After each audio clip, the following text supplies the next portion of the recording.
David Thompson scored 73 points in an NBA game. His team lost by 2. Then, roughly 7 hours later, George Gervin took the scoring title away from him by 0.07 of a point.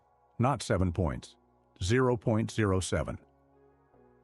For most players, 73 would be the night that made every other result irrelevant. For Thompson, it became the strangest defeat of his career. He broke an NBA record in the first quarter. Gervin broke that record before the day was over. Thompson seized the scoring lead. Gervin took it back before midnight. And somehow, that was David Thompson's career in miniature. He ended UCLA's 7-year championship reign. He became one of basketball's first true skywalkers. He signed the richest contract in the league.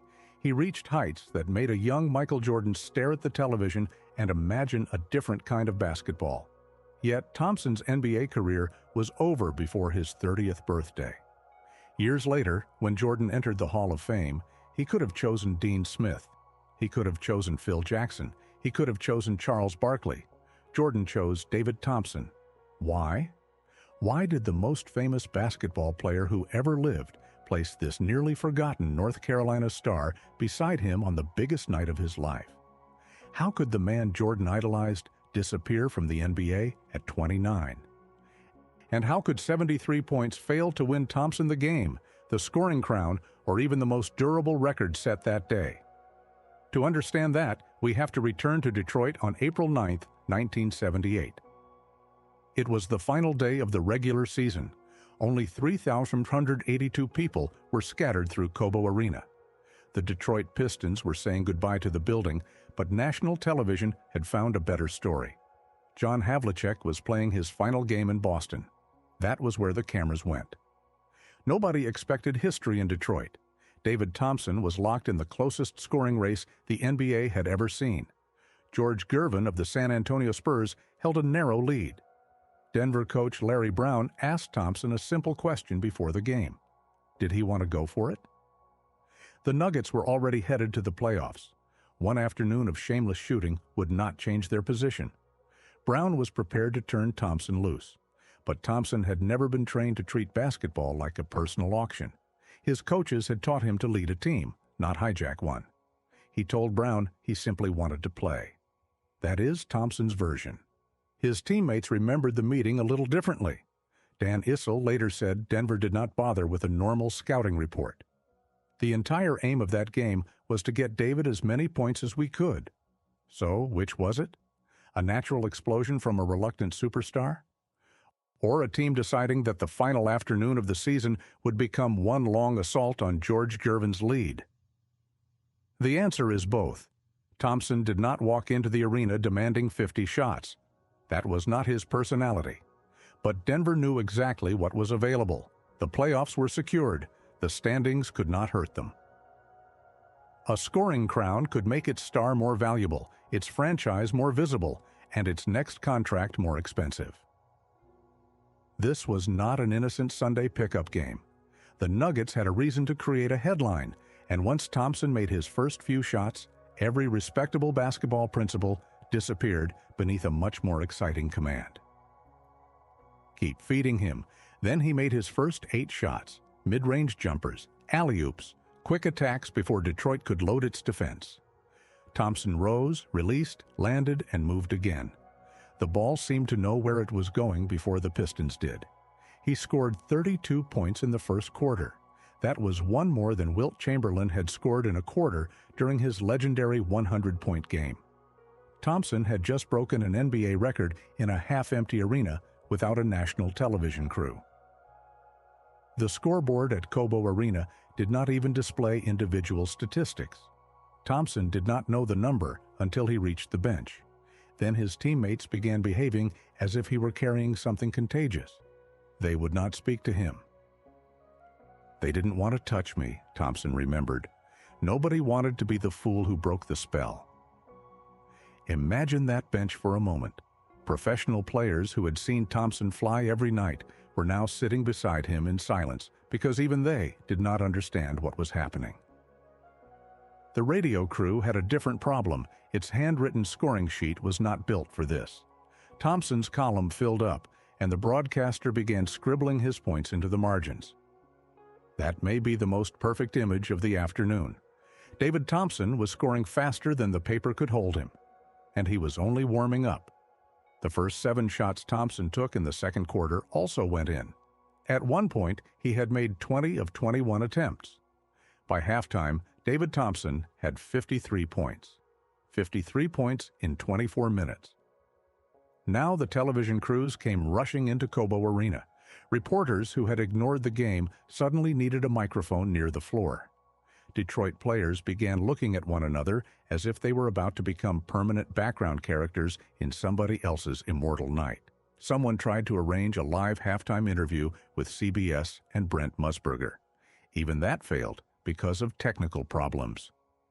Of course it failed. The greatest performance of Thompson's professional life was happening in a building television had abandoned, on a broadcast nobody preserved, during a game the national network had decided did not matter. Even while he was making history, history could barely find him. The Pistons changed the rules of the game. One defender was no longer enough. They sent 2, then 3. At moments, 4 Detroit jerseys bent toward Thompson. They were not trying to win a normal basketball game anymore. They were trying to stop one man from reaching 100. Thompson managed only 6 points in the third quarter. While Detroit surrounded him, the Nuggets lost their 14-point halftime lead. Suddenly, the personal record and the actual game were pulling in opposite directions. This was the trap Thompson would face again and again. If he chased the number, people could accuse him of selfishness. If he played the right way, the moment might disappear. Detroit scored 10 straight in the fourth quarter and took control. Denver fought back. Thompson kept scoring. In the final minute, he converted a 3-point play and dragged the Nuggets close enough to steal the night. But the last comeback stopped 2 points short. Detroit won, 139-137. David Thompson finished with 73 points on 28 made shots in 38 attempts. He hit 17 of 20 free throws, added 7 rebounds, and played 43 minutes. At that moment, it was the highest-scoring game by a guard in professional basketball history. It placed Thompson beside Wilt Chamberlain. It should have been a coronation. Instead, the scoreboard said, loss. 73 points, a 2-point loss. Inside the Detroit locker room, the men Thompson had just embarrassed were not entirely angry. Some of them carried copies of the box score across the hallway and asked him to sign them. Think about how strange that is. The Pistons had won the game. Thompson had lost, yet Detroit's own players understood who had created the artifact worth keeping. The winner owned the final score. The loser signed the evidence. Even then, the scoring title appeared to belong to him. Thompson's explosion had pushed his average to 27.15 points per game. George Gervin still had to play in New Orleans that evening, but he now needed an outrageous response. Denver flew home. Approximately 300 people met Thompson at Stapleton Airport. Reporters pushed microphones toward him. Fans asked for autographs. The city celebrated as if its star had just climbed onto a platform nobody else could reach. Thompson went home and searched the radio dial for the Spurs game. That is where the celebration changed. George Gervin had learned the number in a far more dramatic way. A reporter called his hotel room and woke him from a pregame nap. David Thompson had scored 73. Gervin's first reaction was not anger. It was recognition. If anyone could have done that, he said, it was David Thompson. Then Spurs coach Doug Moe met him in the hotel lobby and added poison to the story. Moe claimed Denver had manufactured the performance in Detroit. In his telling, the Nuggets had created their own private scoring festival and allowed Thompson to fire until the title changed hands. Was Moe being fair? Not completely. Thompson had made 20 of his first 21 shots. No coach can manufacture that. No conspiracy can place 20 jumpers into the basket. But Moe understood the only part that mattered now. If Denver had turned its game into a personal scoring mission, San Antonio could do the same. So before the Spurs played in New Orleans, Moe walked into the locker room with good news and bad news. The good news belonged to veteran Louis Dampier, who needed only 2 points to reach 15,000 for his career. The bad news belonged to everybody else. George Gervin needed almost 60. San Antonio's instructions were not subtle. Give the ball to Ice. One teammate took a shot anyway. Mo called timeout. Another possession ended with someone other than Gervin shooting. Mo called timeout again. By then, the message was no longer strategy. It was an order. The Spurs were not pretending to play balanced basketball. They were staging a rescue operation for one man's scoring crown. And at first, it looked ridiculous. Gervin missed his first 6 shots. The Iceman could not buy a basket. He reportedly returned to the bench and suggested ending the chase before the entire night became embarrassing. Mo would not allow it. Keep shooting. That decision changed 2 legacies. Then the Iceman caught fire. Gervin scored 33 points in the second quarter. Thompson's NBA record had survived for roughly 7 hours. By halftime, Gervin had 53, the same number Thompson had produced in Detroit, but the 2 performances were not identical. Thompson reached 73 on 38 shots. Gervin needed 49 attempts to score 63. Thompson made 5 more baskets while playing 10 more minutes.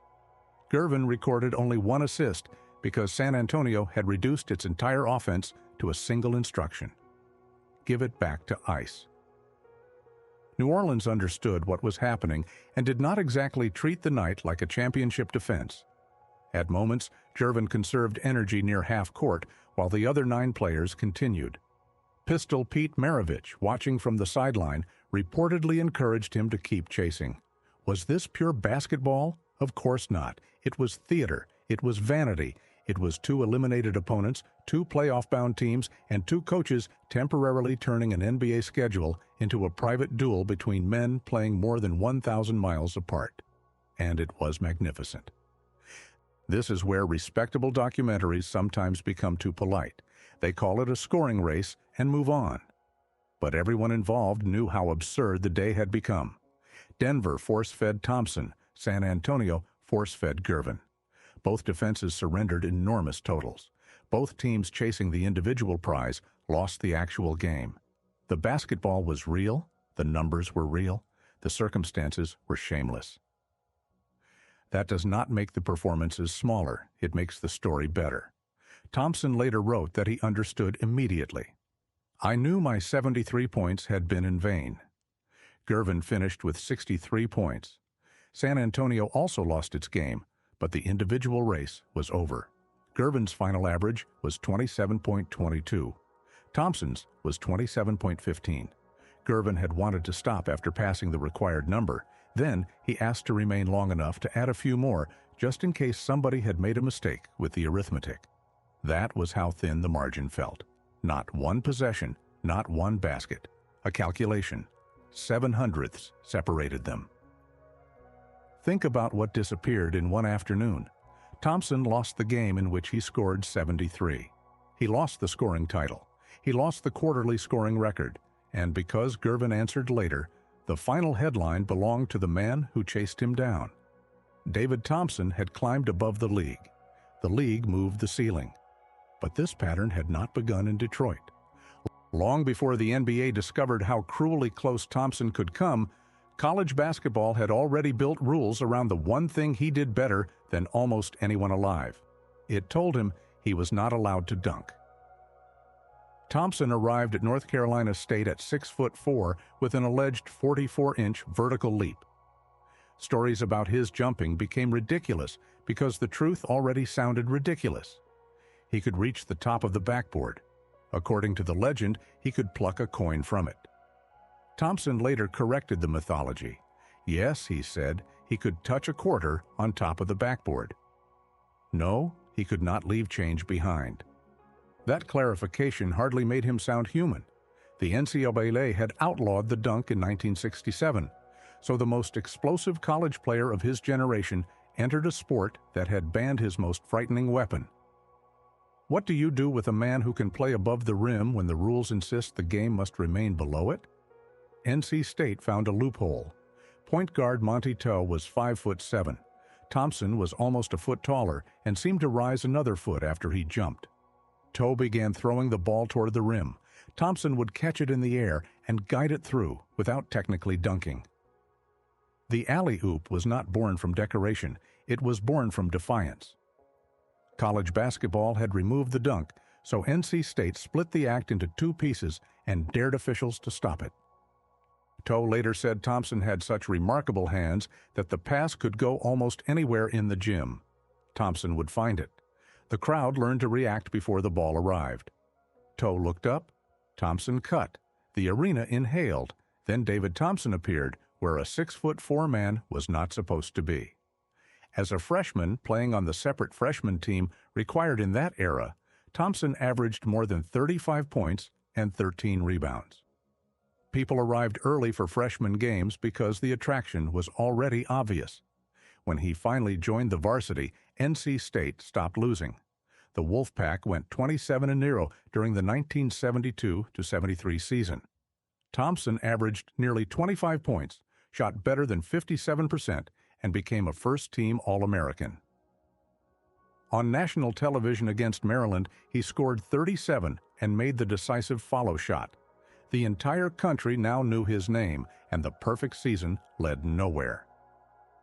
NC State was barred from postseason play because of NCAA sanctions connected to its recruiting program. 27 victories, 0 defeats, no NCAA tournament, no chance to play UCLA, no championship game. Perfection came with an asterisk, and the reason was surrounded by exactly the kind of smoke that follows a teenage superstar everybody wants. Stories spread that NC State had bought Thompson's family a new house. Another rumor claimed somebody had paved the rough road leading to their home. Cash, favors, secret benefits. The familiar college recruiting whispers grew louder because Thompson was valuable enough to make almost any accusation sound believable. There was only one problem with the juiciest stories. The NCAA did not establish them as the substance of its case. The violations that remained were almost comically small beside the punishment. Thompson had stayed in a dormitory during a basketball camp, sleeping on the floor with two friends, and the school failed to charge him $8 per week.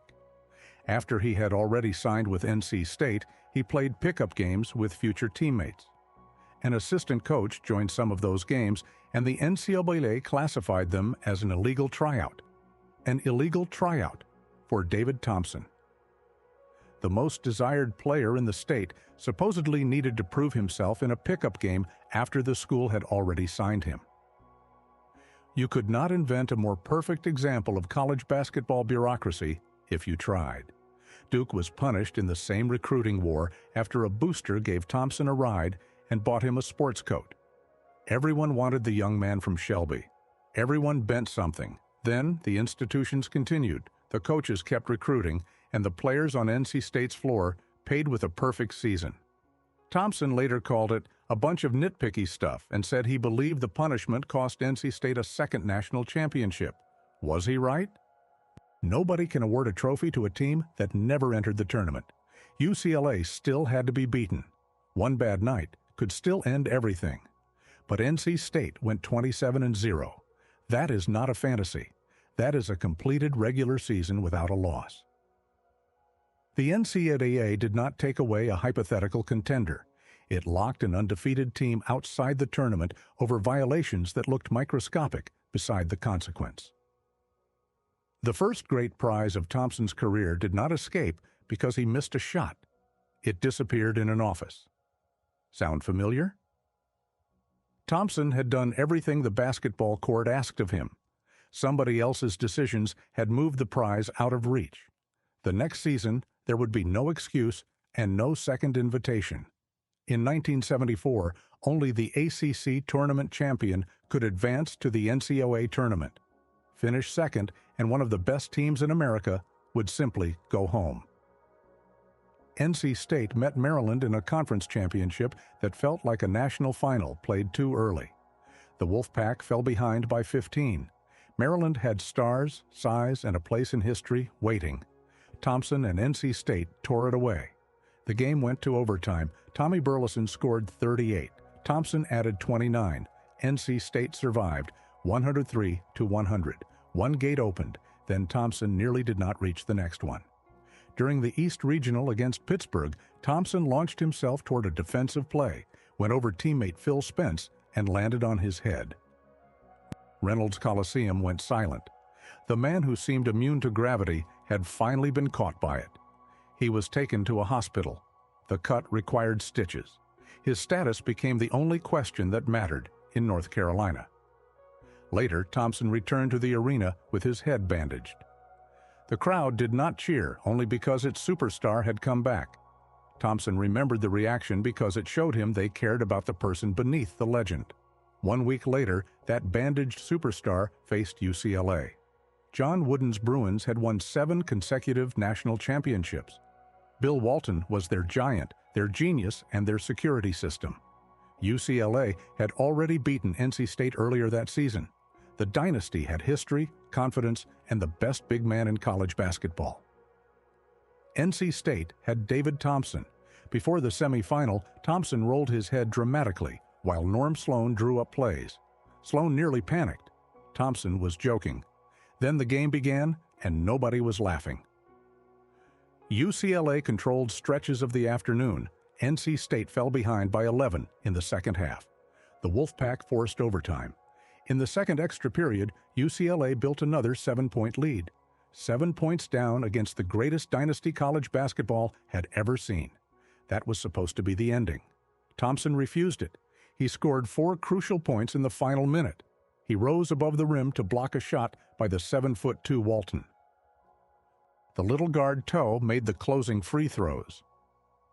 When the final horn sounded, NC State had won 80-77.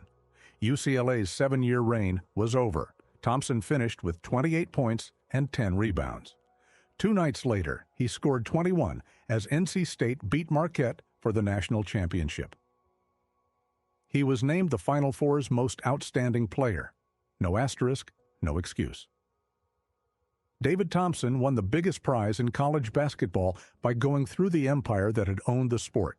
Then he returned for his senior year and somehow became even more dangerous. Thompson averaged 29.9 points, the highest figure of his college career. He scored 57 against Buffalo State, 57 points without a three-point line in a college game, while the dunk was still illegal. By then, opposing coaches knew the alley-oop was coming. They knew Thompson would rise from places where normal forwards stayed on the floor. They knew NC State's offense eventually bent toward number 44. Knowing did not help. Thompson was named the National Player of the Year again. He won the Naismith Award. He completed 3 consecutive seasons as a unanimous first-team All-American and 3 consecutive years as ACC Player of the Year. When his college career ended, he stood as the leading scorer in conference history. This was not a one-tournament miracle. This was domination stretched across 3 seasons. But college basketball offered one more reminder that yesterday's championship could not protect tomorrow's ending.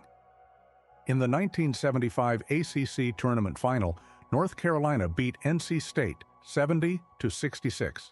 The defending national champions did not return to the NCAA tournament.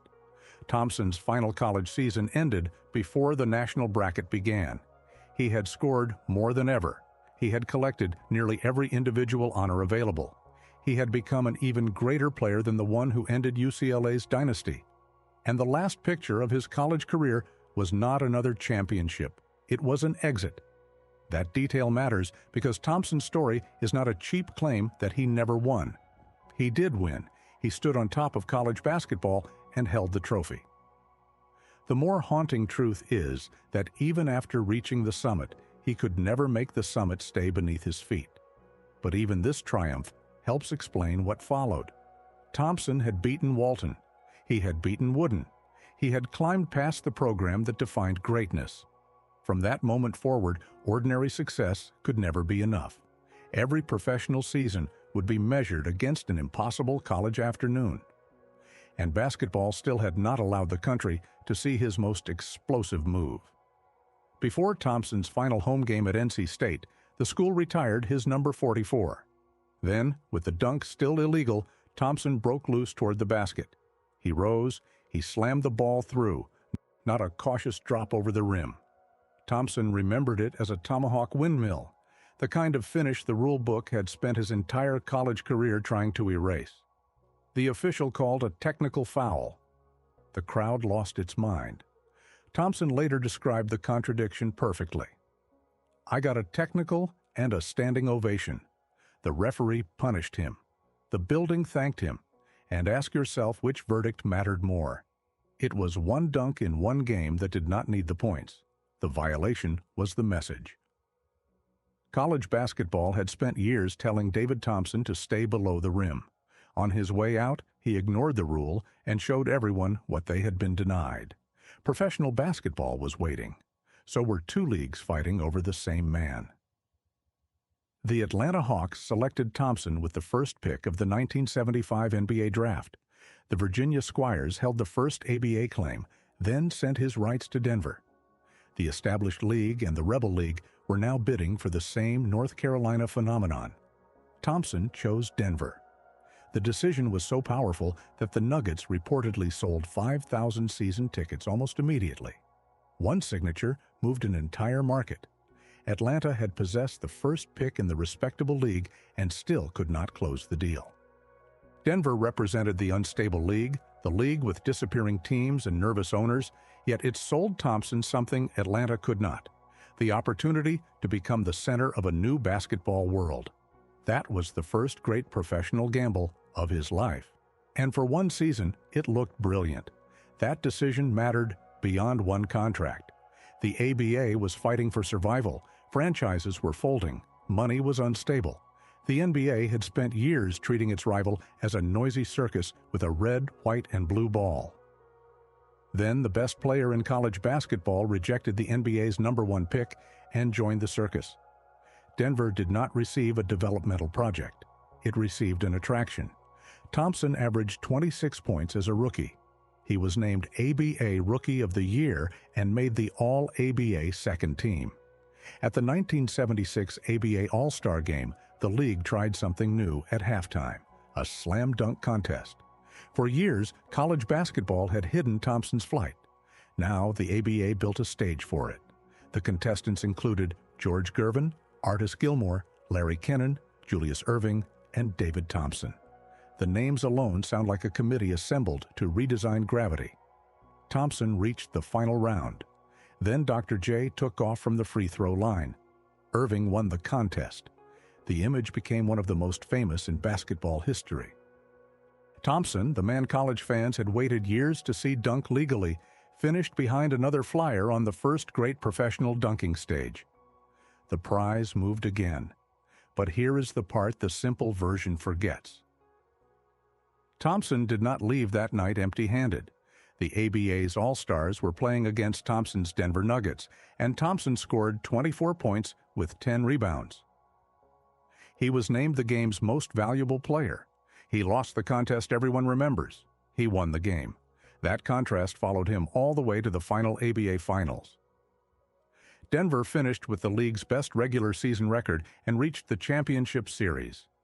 Thompson was brilliant. The Nuggets had the new airborne star, an explosive offense, and a city convinced it was watching the future. Waiting on the other side was Julius Erving. Again. Game 1 should have warned Denver how cruel this series would become. Thompson and the Nuggets had home court, the best regular season record, and a packed new arena. Erving scored 45, then buried an 18-foot jumper at the buzzer to give New York a 120-118 victory. The series had barely begun, and Dr. J had already stolen Denver's home court advantage with a shot that felt like a blade. The Nuggets answered in Game 2. New York took the next two. Denver survived Game 5 and sent the finals back east with one last chance to force a deciding game at home. Then Game 6 offered Thompson the perfect trap. Denver built a 22-point lead. 22. The Nuggets could see Game 7. They could imagine McNichols Arena exploding. They could picture the last ABA championship being decided in the city that had chosen Thompson over the NBA. Then the lead began to rot. Turnovers. Foul trouble. Erving attacking. John Williamson bullying Denver's guards. Every possession removed another piece of the celebration Thompson could almost see. Players later complained about calls. Bobby Jones remembered an Irving drive on which he believed Dr. J created the contact and Jones received the foul. Was Denver robbed? One whistle did not erase a 22-point lead. But losing teams remember every whistle. That is how heartbreak survives for decades. Not as one clean explanation, but as a courtroom that never adjourns. One player remembers a turnover, another remembers the referee, another remembers the moment everyone started believing the game was already won. Dr. J's New York Nets won the series in 6 games. Irving owned the final championship of the ABA. He owned the iconic dunk. When people later reconstructed the league's last season, Julius Irving became its face. The final game made the contrast almost cruel. Denver entered the 4th quarter of Game 6 with the lead. Thompson did everything a rookie superstar could reasonably be asked to do. He scored 42 points in 36 minutes. He made 16 of 23 shots. Dan Issel added 30 points and 20 rebounds. That should win a championship game. Irving answered with 31 points, 19 rebounds, 5 assists, 5 steals, and 4 blocked shots. New York overwhelmed Denver in the 4th quarter and won 112-106. 42 points in the last game the ABA ever played. No trophy. Years later, Thompson did not hide behind officiating or fatigue. He said Denver had a great year but failed to claim the biggest prize. That is the sentence at the center of this entire story. Not the biggest contract, not the loudest crowd, not the most spectacular individual number, the biggest prize. Thompson said the disappointment left him in a blur for a time. That sounds dramatic until you understand that there was no next season in which to answer it. The league disappeared into the merger immediately afterward. There would be no next ABA season for Thompson to finish the job. No rematch with Irving under the red, white, and blue ball. The final page was permanent. When the history books closed the ABA, Dr. J stood in the championship picture. Thompson stood in the box score. David Thompson became the spectacular man standing one step away. Was that unfair? No. Irving earned every piece of that history. But history does not divide attention politely. It chooses a picture. It chooses a winner. It chooses one name to carry an era. Thompson was learning that being extraordinary did not guarantee being chosen. When the ABA and NBA finally merged, Denver entered the older league with Thompson as its proof that the former Rebels belonged. He did not need an adjustment year. He averaged more than 25 points, made the All-NBA first team, and helped the Nuggets win 50 games. In the 1977 playoffs against Portland, Thompson scored 40 in the decisive game. Denver still lost Bill Walton's Trail Blazers, moved on, and won the NBA championship. Thompson had another enormous performance attached to somebody else's parade. By 1978, he was no longer merely an exciting young player. He was an MVP candidate. Thompson averaged 27.2 points, 4.9 rebounds, and 4.5 assists. Denver won 48 games. He finished third in the most valuable player voting. And that brought him to the final Sunday in Detroit. 73 points. A 2-point loss. 7 hours. 0.07. The closest scoring race in NBA history did not make Thompson smaller. It proved exactly how dangerous he was. He had forced George Gervin to score 63 just to survive him. The Iceman did not casually collect that title. He had to produce one of the greatest scoring nights ever played. Thompson made greatness panic, but professional sports does not award a trophy for forcing another man to become historic. Gervin received the scoring crown. Thompson received the story about almost winning it. Days later, Denver prepared for the playoffs while Thompson's financial future changed. The Nuggets agreed to a 5-year contract reportedly worth $4 million. Contemporary reports described him as the highest-paid player in professional basketball, $4 million in 1978. The number was more than salary. It was a declaration. Denver was telling the league that David Thompson was not merely worth superstar money. He was the market. Surely that was the security the other achievements had failed to provide. Surely a contract that large meant the future could no longer move. Then Denver reached the Western Conference Finals and met Seattle. The Nuggets lost in 6 games. Even that sentence hides how close the opportunity looked. Denver had survived a 7-game series against Milwaukee to become the first former ABA team to win an NBA playoff series. In Game 7, Thompson scored 37 points with 6 rebounds and 6 assists. The merger teams had spent 2 seasons being treated like visitors in somebody else's league. Thompson had now pushed one of them to the edge of the NBA Finals. Denver won the opening game against Seattle. For the first time, the Nuggets led a conference championship series. Then, the Supersonics took 3 in a row. Facing elimination in Game 5, Thompson scored 35 and forced the series back to Seattle. Once again, he had produced the rescue performance. Once again, the reward lasted only until the next game. Seattle won Game 6, 123-108. The Supersonics advanced to the finals. A year later, they would become NBA champions. Denver would not return to the conference finals for more than 3 decades. Thompson had reached the last door before the championship. It closed in his face. The following year, Thompson won the NBA All-Star Game's Most Valuable Player award. Combined with his honor in the ABA, it made him the only player ever to win the MVP award in both leagues' All-Star Games. The setting could not have been more appropriate.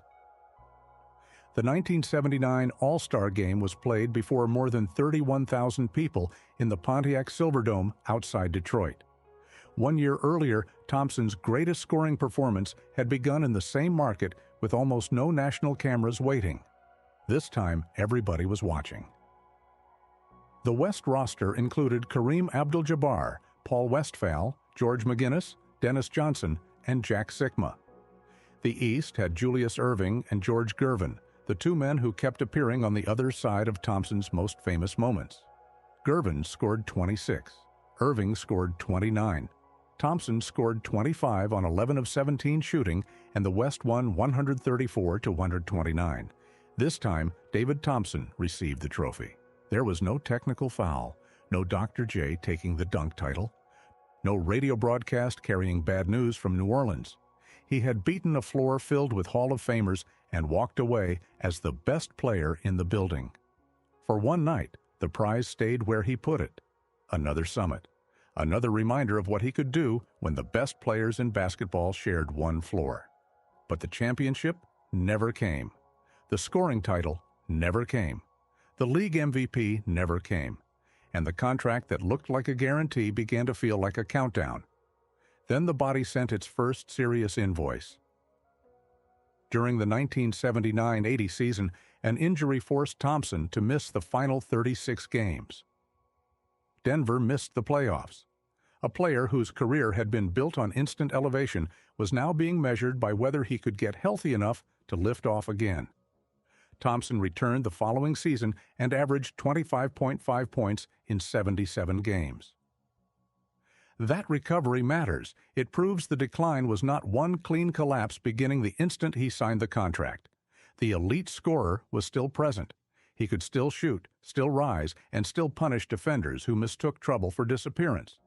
But Denver around him had changed. The roster shifted.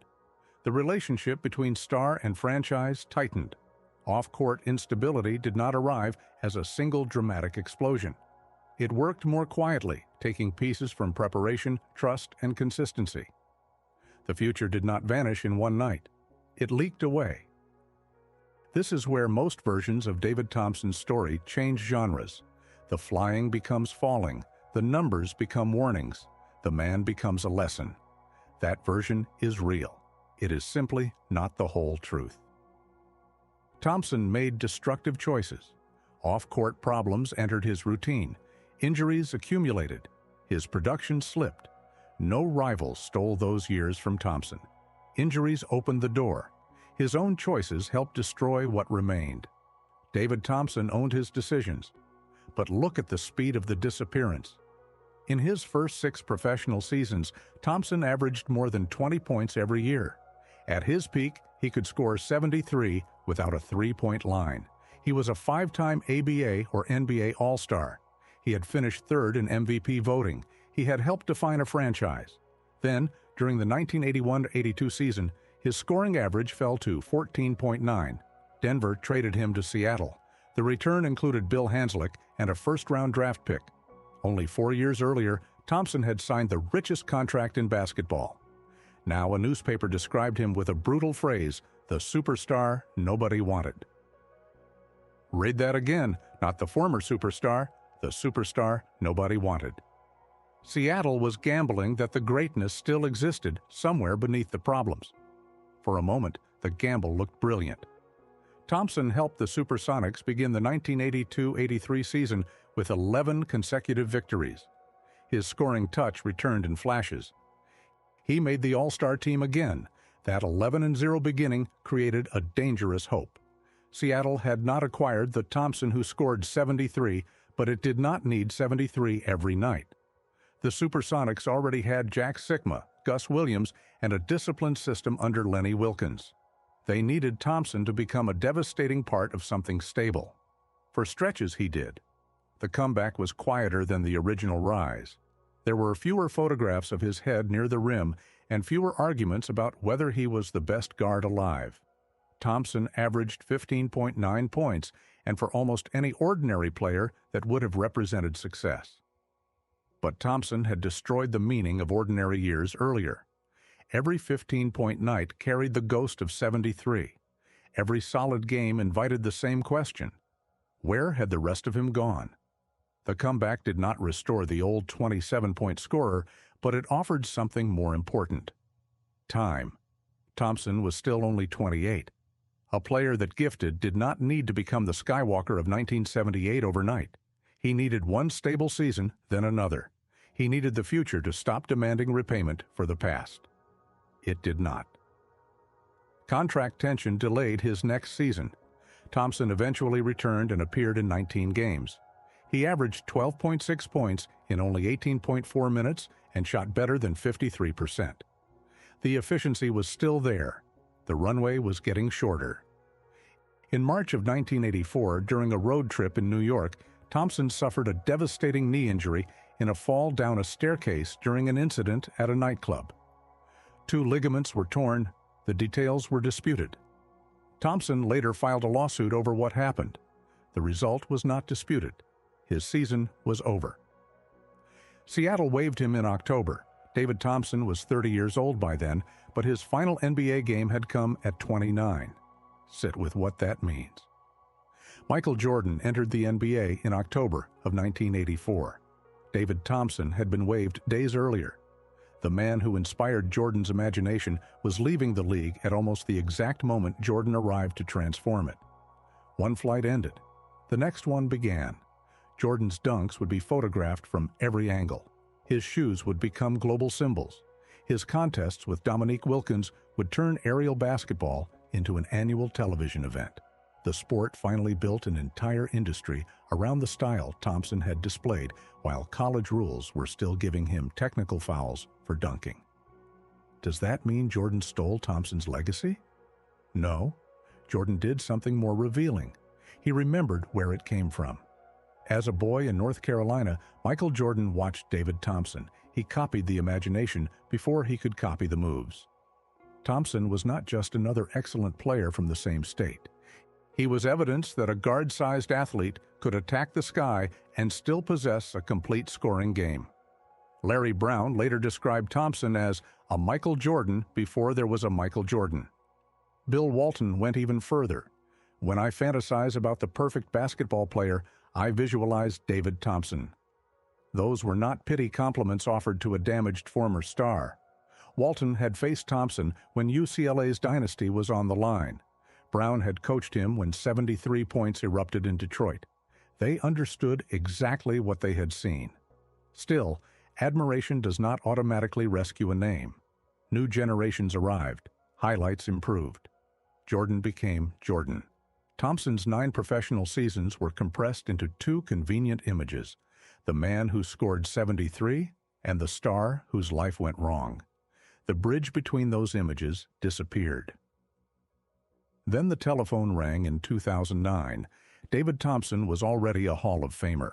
He had been enshrined in 1996. His number hung in Denver. His college legacy at NC State was untouchable. Even his first Hall of Fame night had carried the old scoring race back into the room. George Gervin entered in the same class. 18 years after one man scored 73 and the other answered with 63, Skywalker and Iceman reached Springfield together. Thompson thanked Gervin for bringing out the best in him, then joked that Gervin had not really beaten him in that scoring race. The line received a laugh because everyone understood the truth beneath it. Gervin owned the official title. Thompson still owned half the legend. They had spent one day fighting over 7/100ths of a point, only for history to bind their names so tightly that neither story could be told without the other. That is another strange form of victory. Thompson lost the race, but Gervin could never take the story away from him. But this call was different. The Hall of Fame asked Thompson whether he would serve as a presenter for a new inductee. He agreed before knowing the name. Then they told him, Michael Jordan. Thompson was stunned. They said Michael Jordan, he remembered. I couldn't believe it. So was the basketball world. Jordan had an endless list of obvious choices. Dean Smith had coached him at North Carolina. Phil Jackson had guided 6 Chicago championships. Charles Barkley had shared the Dream Team stage with him. Jordan selected the quiet star from NC State, whose NBA career had ended as Jordan's began.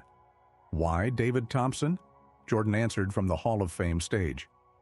I was in love with David Thompson, not only with the basketball, but with what Thompson represented.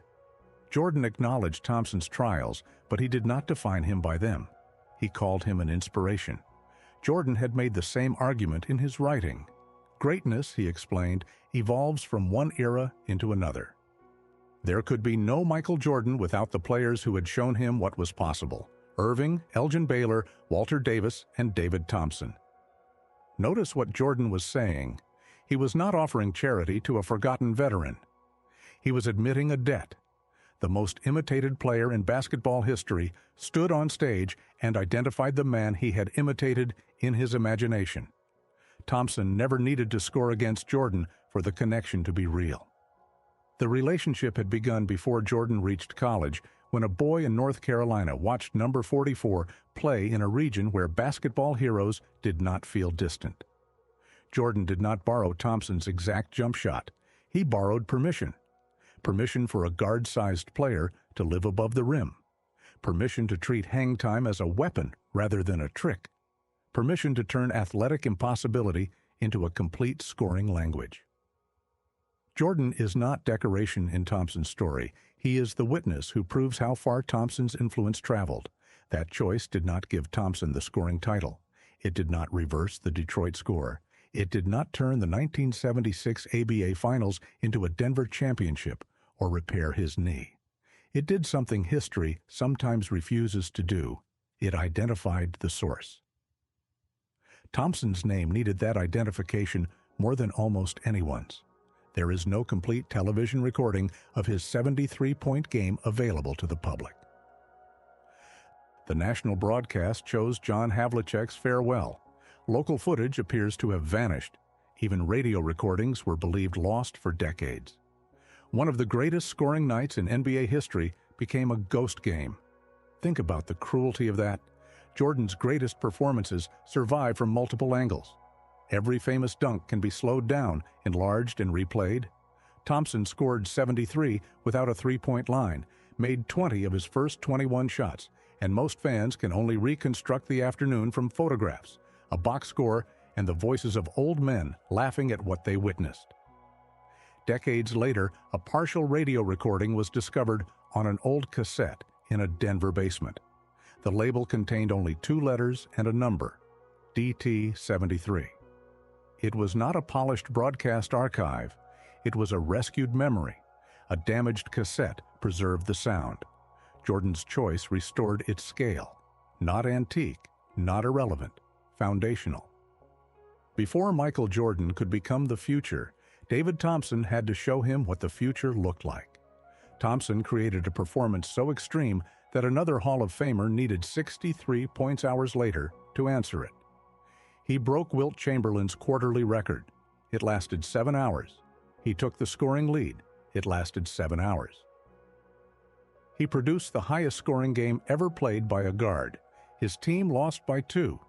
If you judge the afternoon only by prizes, David Thompson came away with nothing. No victory, no scoring crown, no lasting quarter record.